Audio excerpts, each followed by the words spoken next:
Welcome to Public Forum, a community outreach program produced by North Idaho College located on Lake Coeur d'Alene. Featuring guests from around the globe addressing a wide variety of subjects, Public Forum serves to educate and enlighten. Please join host and moderator, political scientist Tony Stewart, in welcoming today's guests. I wish to welcome you to the 10th week of our 10-week series. This is our final program on this particular special series called Journey in Search of the Human Spirit. And next week we'll move to another topic. On this last program, we're going to deal with the human spirit as it relates to humor and comedy. And we're very delighted to have three guests in order to do that. People visiting us from past history. On our Chautauqua format, as most of our viewers are familiar, we've been doing this over the past 6 years. And for the past 6 years, the Idaho Humanities Council has given us a grant to help make this possible. And we express our appreciation. Going back in history now, I first of all welcome to the program Dorothy Parker, who lived from 1893 until 1967. And she is certainly known and was known in history as a person who had a terse style, an acid wit, and sharp perception, and was recognized as one of the America's greatest critics, poets, and short story writers of the second quarter of the 20th century in America. Ms. Parker, welcome to our program. Thank you, Tony. It's nice to be here from New York. Well, it's nice to have you here. And our second guest from past history is Jack Benny, who lived from 1894 until 1974, who compiled a 60-year entertainment career and was one of the world's uniquely funny radio, TV, and stage comedians. Mr. Benny, thank you for coming to our time here in the 21st century. Great to be here. Great to be here, Tony.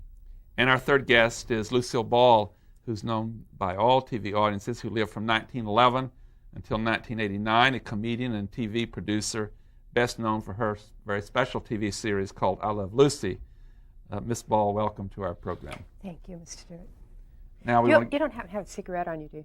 No, we're not allowed to smoke here in the okay. studio. And so. Okay. But, They told me I couldn't drink, so you definitely can't smoke. Oh, well, I see we're off to a good start, and I'm not sure who's going to be in charge of this program today with all these TV personalities here and writers. But may I attempt? Since you spoke up, Miss Lucille Ball, why don't you share with our viewers a little bit about your life and what some of the highlights were of your career? well, thank you, Mr. Stewart. What I was probably best known for, and what I think the viewers here today probably remember me for, is my portrayal of Lucille Arnaz in I Love Lucy, which I starred with my husband, Desi. We produced that show for only 6 years, believe it or not. It was the #1 show. And what's interesting about the show and why it's remembered and why it made television history is because it did filming like you do in today's studios. It used to be all situation comedies were usually filmed, or not even filmed, were performed in front of live audiences in New York City. And then we didn't want to live in New York City. We wanted to live in Hollywood. So we decided to film our show and release it later. And this was a new concept. The other thing that we brought to television history, which it wasn't hard to make television history back in 1950 because not a lot of things had happened in television. You didn't have a lot of competition, Miss Ball, is that right? Yes, there wasn't. It was like, we could break all the rules because we made the rules. And so anyway, we also decided to produce the show ourselves because when I first was asked to do the I Love Lucy, it was going to be My Favorite Husband, which was my radio show. And I wanted my husband in real life, Desi Arnaz, to be my husband on the show. And the producers of the show at that time said they wouldn't do it because it would be, people wouldn't believe that an American woman was married to a Cuban man. And I said, but I am an American woman married to a Cuban man. And they said, well, that's an interracial marriage and we don't want to show that on television. So we decided to produce the show ourselves. So we borrowed $8,000 and took $8,000 out of our own savings and produced the show. Was sponsored by Philip Morris, and took the show to TV. And we filmed for 6 years. We filmed 179 episodes. 178 of those are seen today. We sold them to, I believe, CBS for $4.3 million. So it was a great success, not only during that time, but when you sold them too. And then as you had a family, the children even appeared on the show. Yes. Later on, my real children, Desi and Lucy, were on the show with Here's Lucy. But my show, I Love Lucy, that was the first time that a woman appeared on the show pregnant on TV. And we couldn't say, can you say pregnant now? I guess so. We're saying it, aren't we? And so Even anyway, in your lifetime, it got around to that. yeah, near the end we of your couldn't life. say pregnant. We had to say expecting or the blessed event or whatever. And so, but at that time, that was the baby boomer era. And I mean, half of America was pregnant. So most people could relate to me being pregnant on the show. And when I gave birth to my son, Ricky, on the show, and Desi in real life, over 44 million people in America watched that show.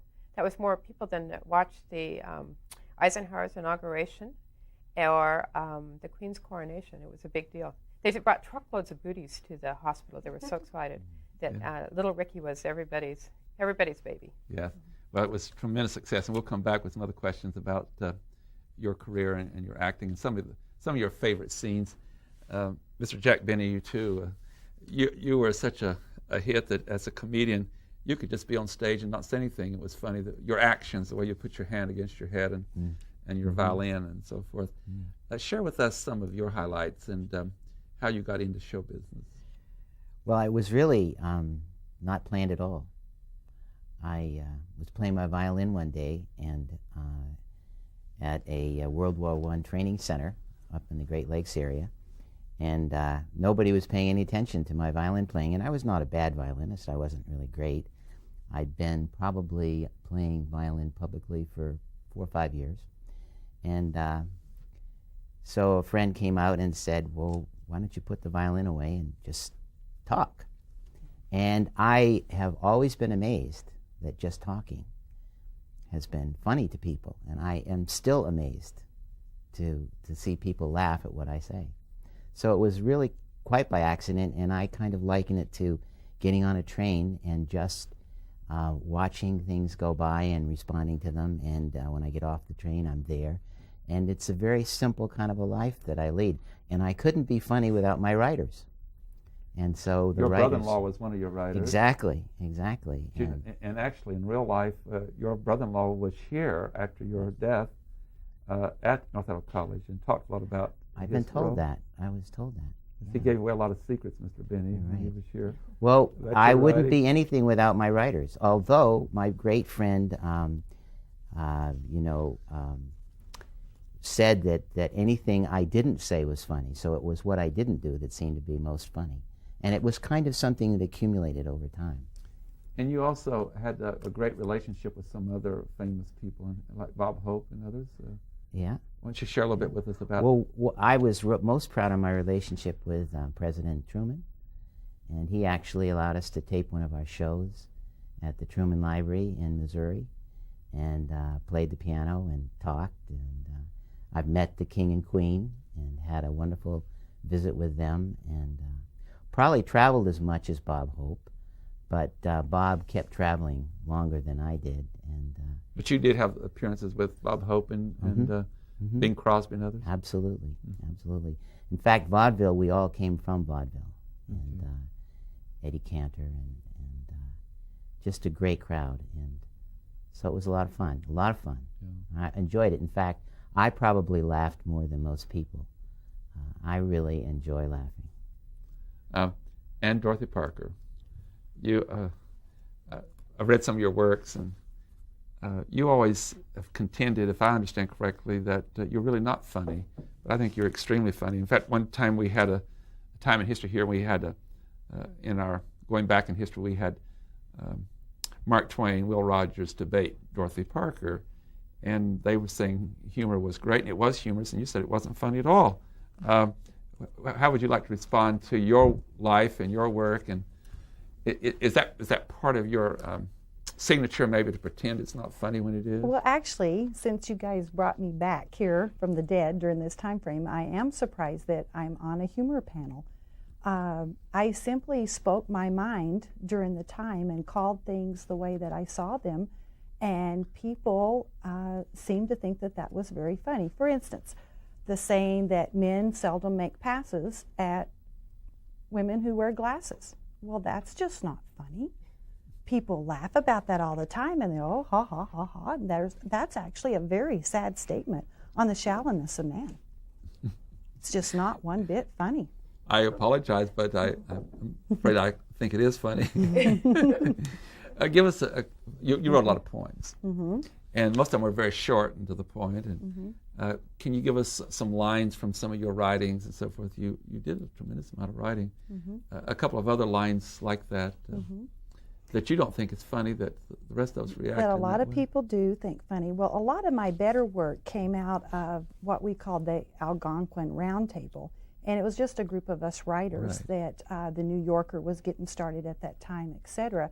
So maybe part of the poem stuff started in that time because it's a small knit group and you're having your liquid luncheons and the other fun things of that time. And probably one of my famous ones came out of the liquid luncheons because we would stay there and it would be an hour and then another hour. Would you like to explain liquid lunch? Liquid lunching, well, of course. Well, we're having drinks. Lunch is well over, and now it's time to have the liquid portion of lunch. So one saying that I used to say during that time was, I'd like to have a martini. 2 at the very most. After 3, I'm under the table. Oh, and after 4, I'm under my host.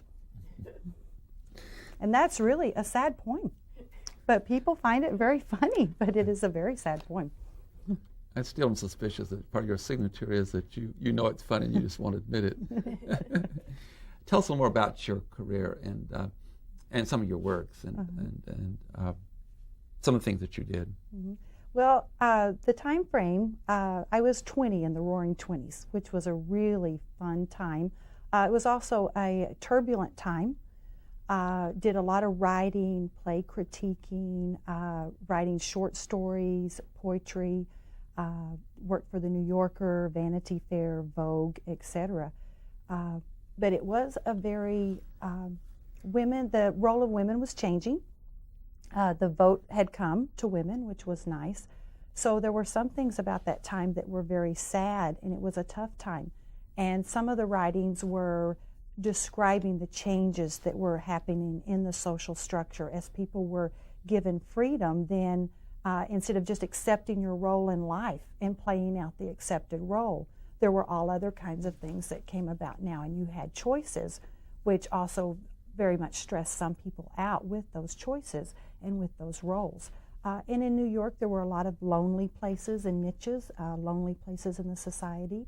The new mixing of black and white Americans was being dealt with. A lot of lonely women in various sorts, widowed women, single women, divorced women, all of those new issues to go with.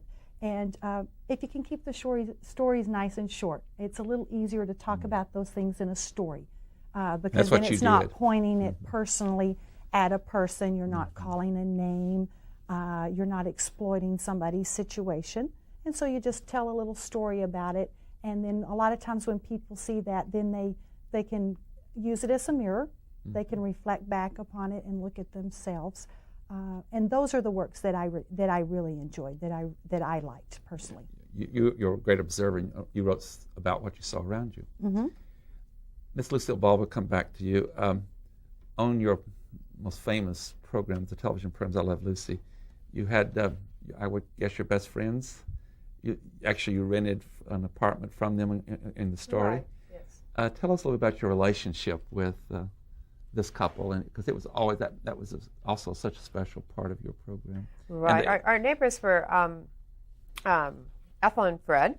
And our actual address in New York, if you actually went to New York and find the actual address that we were supposed to live in, would have put us right in the middle of the river. It wasn't really an actual address. But even though we filmed in Hollywood, it was supposed to take place in New York. And when we first started the show, I was we tried to portray, just like Desi and I were in real life, that he was a band leader and I was an actress. And then after the first show, our audience said that most of America wouldn't be able to relate to me being an actress. And so therefore, I became the housewife that wanted to be an actress, and then it was much more successful. Our neighbors, Vivian Vance, who played Ethel, was actually only a year older than myself, but since she was supposed to appear on the show about 15 years older than me, it was in her contract that she must dress frumpier and that she must stay at least 20 pounds overweight to maintain that role. Her husband, Fred, played by Holly, was a cankerous old man that no one on the set really liked. He kind of tipped a few, and he was really very ornery. Vivian Vance couldn't stand him, and she would like read ahead in the scripts, and if there was a time where she had to do a bedroom scene with him, that she'd be just terribly nervous and stuff because she couldn't even stand talking to him even. But so even they're on camera they kind of had their arguments, but off camera they just fought like cats and dogs. Vivian and I had a very special, more like kind of a sister type relationship where sometimes we got along very well and sometimes that we fought quite a bit. In my later shows, though, Vivian was also my neighbor, and we made television history again where we appeared as single mothers. I was a widow, and she, of course, was divorced. That's how it was. And so, anyway. Yeah, you had a real chemistry between you on camera. Can you give us one or two examples of one of your favorite scenes that involved you and Ethel?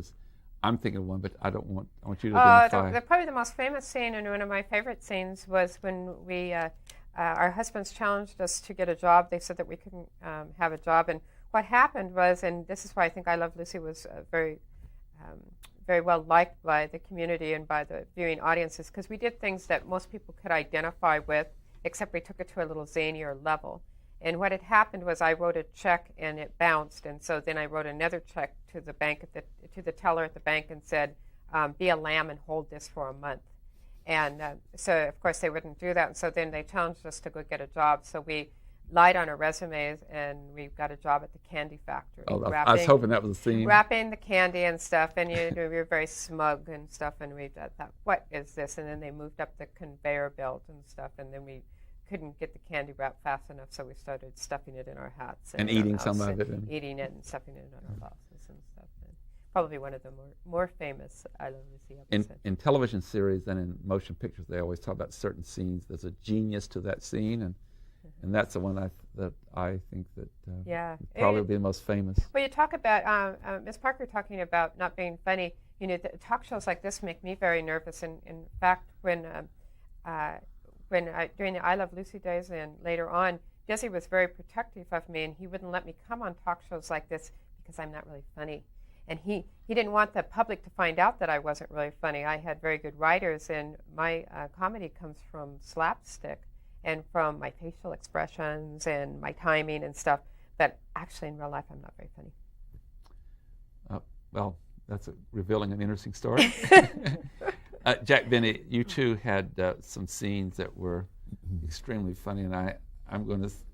Lucille Ball picked exactly one I was thinking of, and I think the genius scene in your career was on a certain issue. And can you share what you think that was? Well, there were two, Tony. One was the one that got the most laughs that we had no idea was going to work as well as it did, was the one that I got held up in. And the fella said, "Your money or your life." And I pretended that I was struggling with a great deal of concern about whether it was going to be my money or my life. And finally I said, I'm thinking, and we got letters and calls, and I couldn't believe it. Another one that was really funny, and this cup is in the war, everything was rationed. And so I said, I'm going next door, and on radio you could do this. I'm going next door to get a cup of sugar. And along the way, you hear my footsteps, and then nobody's commenting at all. And everybody broke down, and we got cards and letters on that. We couldn't believe it. So the writers and the audience were really part of the humor, and just would constantly surprise us.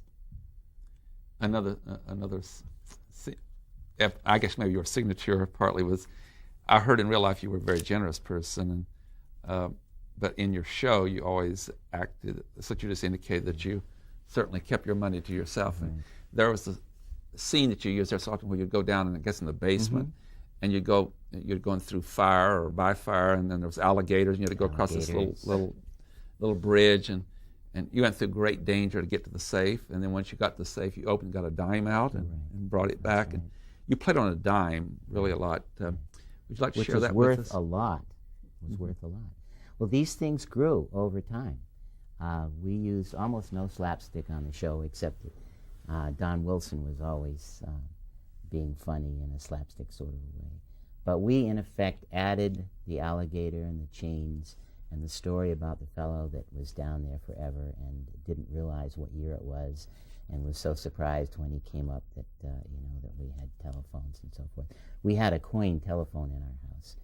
And so the whole business of being stingy and a victim, all of these things were accumulative, and you could just do a small thing and people would just laugh. Just amazing. Before I go to Dorothy Parker, one other thing. When I interviewed your writer, your brother-in-law, I asked him about the dime. He said that you were in Chicago together and you went into the restroom, and I guess it was one of those where the doors you had to have a dime to get in, to open it to get into the stall, and he waited a while and he came in and you were crawling out from under this door, and he said, "Why are you doing that?" He said, "Well, I didn't have a dime, so I just had to crawl under." He indicated to me that was when he decided in his writing that he would play on the dime issue. Oh, yeah, and as I recall that, I was picking up a dime that I had dropped. It went under the door, and this fellow thought that I needed a dime because I was Jack Benny, and I was trying to crawl under to avoid paying it. I was trying to figure out if you needed a dime to get out. That would be one way to assure payment. No, I dropped the dime. It was like the hand, It's really one of the stories that he might have told was about the fact that Mary got really angry at me one day and really scratched the left side of my face, and I put my hand up there on the next show to cover it, and people loved it. And this is how the humor developed. Yeah. All of you are saying something very similar, that some things you just found very natural and part of you, and yet there was humor from other people. Ms. Parker, you wrote a lot, and you engaged in a lot of conversation with others. Like the other two, would you share with us, I hesitate to ask you something that you find humorous, but at least since you deny humor, that it's serious to you, but something that you're best known for, something you're most proud of in your writing and your statements. Wow, let's see. I picked up some of your Reader's Digest since I've been here and find myself quoted quite often in there. In the days of working, the New Yorker seems to be very well established now, and in those beginning days we had a very, very difficult time. The salary was just not much at all, and Harold worked so hard to keep it running. And one day he ran up to me and he would just say, "Dorothy, what happened? You didn't come into work last week." And I'd say, "Well," and he goes, "Well, are you sick? What's wrong?" And I said, "Well, no, somebody was using the pencil." So, the little things like that, then that was just my honest reply to Harold, that he was so stingy that you couldn't go to work. There's only one pencil. We had to pass it around and share, And I've often, and then later I'd tell him that, the salary really wasn't an issue. I'm not a money person, but I did want enough money to keep body and soul apart. And that was very difficult to do sometimes on those pay scales. The other thing, and I don't know where you want to get into this area or not, but because you always have been a person with a terse style and you really have an acid wit about you, over time you also said and wrote about some other people, what you thought. Mm-hmm. Would you like to share with us? That wasn't very kind, some of the comments you made about some other famous people. Would you like to share one of those with us? Well, being a critic or being a writer, and you go into the plays, and New York was a fabulous place to go to the plays, and you'd have to be honest. I mean, you have to keep your reputation about you and write what you're seeing. And the plays are a wonderful thing, and there's a lot of talent there, etc. And have you guys seen the latest play? Miss Katharine Hepburn is in it. Oh, and she does a beautiful job. She runs the whole gamut of emotions, from A to B. I guess you answered my question. And again, that particular type of acid wit comes out, and you had something to say about some other, well, she was one of the ones that you talked about most, wasn't she? We could talk about the people that do have a difficult time I'm noticing, they have a difficult time telling the difference between an educated or a liberated woman and a woman of ill repute. And the difference, of course, is education. Now, Yale's a good institution. Tony, would you agree? It's a very prestigious It's a institution. very prestigious institution. Now, take the Yale prom, for example. If you let all the girls at the Yale prom, if you laid them end to end, I wouldn't at all be surprised. So, Education is the difference. Lucille Ball, you see, Dorothy Parker's taking care of the humor on the program while you're trying to be serious about your style. But all three of you were very, very funny and entertained millions of people over the time. At this point, I'm going to have you to go out of character, or I'm going to introduce you before we go off the air. We're short of time, and I will start with Renee Cooper, who has both here today and on the symposium portrayed Dorothy Parker with great eloquence. And Renee Cooper is a member of the faculty at North Idaho College. She teaches in the natural sciences, and in fact, you just came from a lab and dressed to be on our program. We thank you, Renee Cooper, and you've done other characters before for us, and so you're very, very gifted, and we thank you and appreciate your time. Thank you, Tony. It was fun. And next to her, playing Jack Benny, is Dave Remington, and Dave is a member of our staff in our library resources, and comes to us with great talents and experience and background. You used to work at the Library of Congress, is my understanding. Mm-hmm. This is also not your first character. That's right. And so again, you've contributed so much to our program. And then our last one, portraying Lucille Ball, is Annie McKinley, and she is a member of our faculty also in the speech department. And Annie, you've played a number of people over the years. We've been knowing now for 6 years the Chautauqua format, and I just have to say publicly how grateful I am to all three of you, as many others, and you bring great quality to our Popcorn Forum series and our TV show, and we're eternally grateful to you. Thank you. We look forward to working with you sometime in the future. Ladies and gentlemen, with this, we bring up to a conclusion our 10-week series titled Journey in Search of the Human Spirit. I hope you'll be with us next week. We'll be moving away from this special series and interviewing an individual on another subject as we get back to our, I guess I'd call our regular format. And hope you've enjoyed this 10-week series as we've walked through history with some very famous people. And we have great appreciation for all the hours they put in to make this possible. Until next week, please have a good week. I am Tony Stewart. Recorded on the campus of North Idaho College, Public Forum is the longest-running entirely college-produced program on PBS. Each episode is pre-recorded live and is an educational outreach from North Idaho College. Please join us again at this same time next week for another edition of Public Forum on this public television station.